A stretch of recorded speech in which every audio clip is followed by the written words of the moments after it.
कासगंज में अटेवा पेंशन मंच ने रविवार को पुलवामा हमले में हुए शहीद जवानों को श्रद्धांजलि दी। इस दौरान मंच के पदाधिकारियों ने कहा कि पुलवामा हमला एक दुखद और कायराना घटना थी। 14 फरवरी 2019 में आज के ही दिन 2 साल पहले पुलवामा में एक बम विस्फोट हुआ था।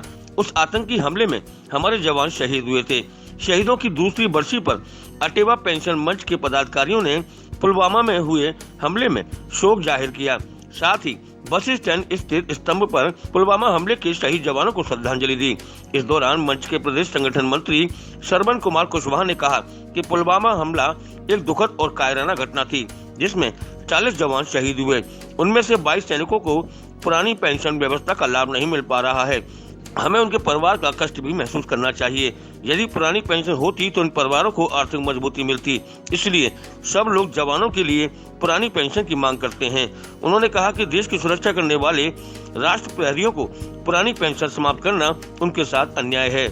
ऐसा है सर, जो पुलवामा में 14 फरवरी 2019 को आतंकी हमला हुआ था, उसमें हमारे देश के 40 CRPF के जवान शहीद हो गए थे। सरकार बार बार उनको शहीद तो बोलती है, लेकिन कानूनी रूप से शहीद का दर्जा नहीं देती है। हमारा संगठन विगत 2 वर्षों से लगातार मांग कर रहा है कि देश के लगभग 10 लाख जो अर्धसैनिक बल हैं, उनको शहीद का दर्जा दिया जाए, क्योंकि अग्रिम मोर्चे पर हमारे शहीद जवान जो होते हैं वो अर्धसैनिक बल के होते हैं। पैरा मिलिट्री को ना तो शहीद का दर्जा है, ना ही पुरानी पेंशन की व्यवस्था है, और इसी के लिए हम लोग उनकी मांग आज उठा रहे हैं।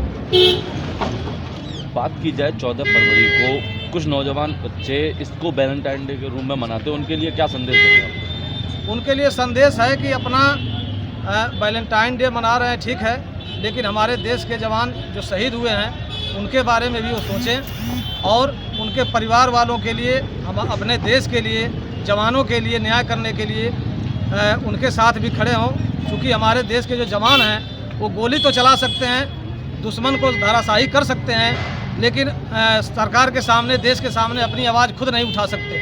ऐसी बंदिशें हैं। तो ऐसे अर्धसैनिक बल के जवानों के लिए हम लोग आवाज़ बन रहे हैं आज, और पूरे प्रदेश में आज हम लोग सड़क पर उतरे हैं और सरकार से मांग कर रहे हैं कि उनको शहीद का दर्जा और पुरानी पेंशन बहाल करें।